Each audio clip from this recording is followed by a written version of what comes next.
Welcome to another episode of Psychology Views in Vienna. I'm your host, Eloise Bernice. And today we have a special guest, Mr. Sigmund Freud. Can we give a round of applause for our guest today? All right. Welcome on the show, Sigmund. Thank you for having me. So, what's new? What's going on in your life? Let's hear the deeds. What is most recently happening is my youngest daughter, Anna. She has just published a new book. Yes. She has her first book. And actually, I thought I would surprise you guys, and I invited her to come along. Oh, what a day! We have the Anna Freud here with us today. Welcome. Okay, wow. Mr. Sigmund, why don't you tell us about Miss Anna here in your house, growing up, her years growing up. Well, Anna is the youngest of my 6 children, and while she was never seen as charming or beautiful or pleasant to be around as her sister Sophie, Anna had brains. Anna was very smart. She was competitive, she was driven, and while she didn't get along with her mother so much all the time, and her sister so much all the time, she and I had an interesting relationship, and I think that did well for her in ways. Yes. Your relationship. Why don't you discuss that a little bit more with the audience if you're comfortable? Well, it's nothing that I won't talk about. I think it's normal. I don't necessarily think it's good or beneficial, but in my theories and in my studies, I've come to realize that children go through psychosexual stages of development. First the oral, then the anal, and then the phallic. And, there comes a time when a child will be attracted to and perhaps even fall in love with the parent of the opposite gender. So it was interesting, it was hard, when Anna realized her love for me. Right. So, that definitely made for an interesting dynamic inside the house. And we both believe that the reason why she's, not married yet, maybe one day yet, is, she recognizes the love that she has for me. Now, moving forward, we are all aware that Anna, she's battling an eating disorder. I know you're not comfortable necessarily talking about it, so I'm going to ask your father here. Tell us about that and how it affected the household and your relationship with me. Yes. Yes. As many people are aware, Anna has been battling an eating disorder. Anna struggled with depression. And, a lot of that was due to her relationship with Sophie, recognizing that she wasn't exactly an attractive person physically or through her personality, but I do what I can, I try to do what I can. Is there anything you would like to add to that, Anne? Well, as my dad said, yes, I struggle with eating disorders, and I suffer depression, throughout most of my life. And, well, it was mainly because of my childhood. I had a rough childhood. I competed a lot with my siblings. My sister Sophie was seen as the beauty, while I was just seen as the brains. And I tried to be as beautiful as her or as attractive as she was. So that led to my eating disorders. Interesting. Okay. we'll move forward. I know it's still a sensitive subject. Now, everyone knows Anna has become your child protege. So she's definitely followed in your footsteps, as we know. I mean, her releasing this book. Tell us about her growing up. You mean her educator? Well, Anna was bright. She was a fast learner. The theories that I had come up with were seen through her, so it was easy for me to explain to her what was going on. It's like, you know. John. Coffee. Sorry. Go ahead. Cigar? Please. Cigar.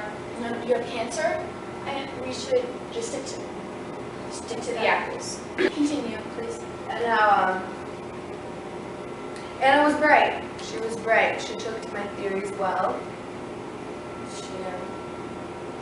She's done well for herself. She's done well.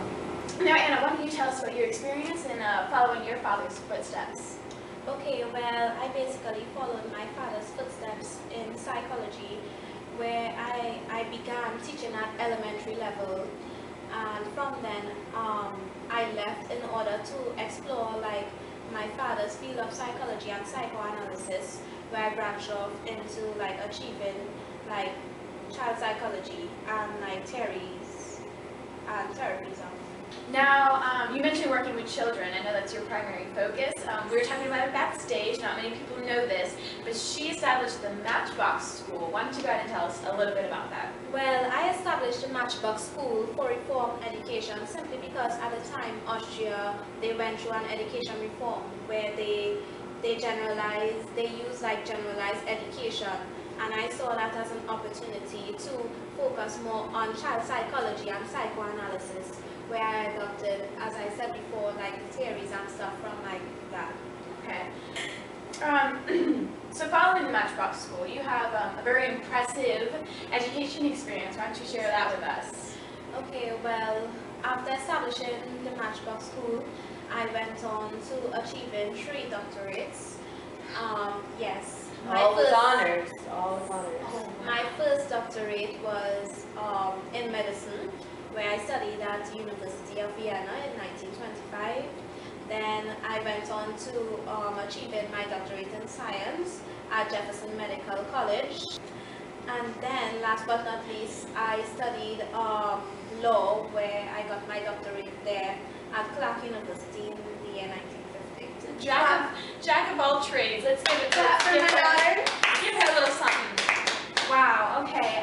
And then I know you have a lot of primary affiliations following your education experience. Why don't you share that with us? Okay. Well, I went on to being a part of the International Psychoanalytical Institute in 1927, where I went on to Vienna Psychoanalytical Training Association. And from there, I went on to establishing both the Hampstead War Nursery and the Hampstead Child Therapy Clinic. Wow. You are an amazing woman, Thank to you. say the least. Now, this all brings us down to the reason why we're here. You just released a book.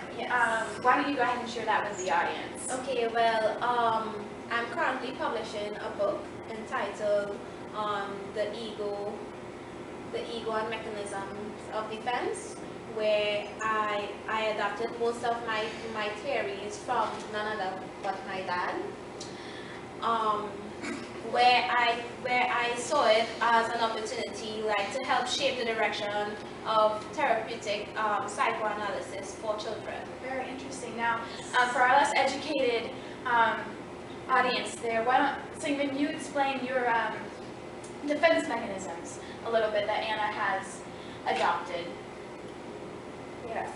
Well, the 2 most common defenses in people are denial and repression.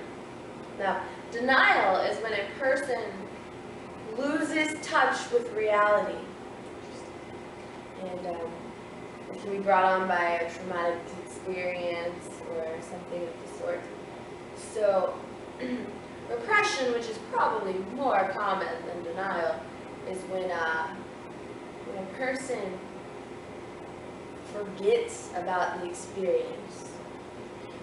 The mind blocks it.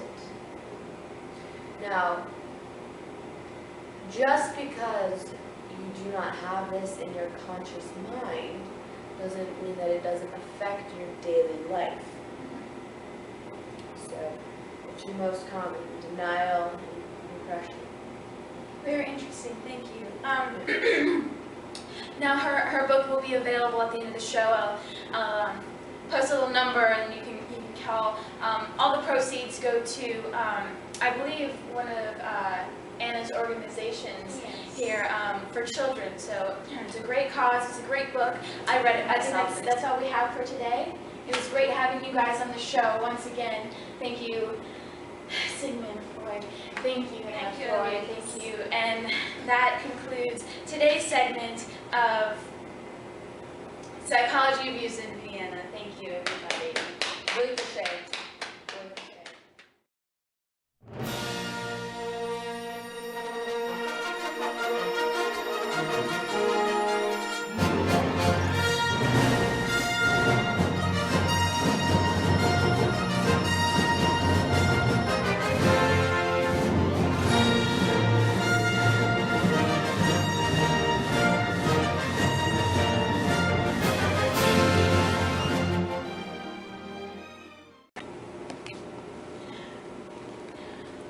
Welcome to Psychology Views in Vienna. Today we have a very special guest, Sigmund Freud. Can we give a round of applause for him? So anyway, right? Okay.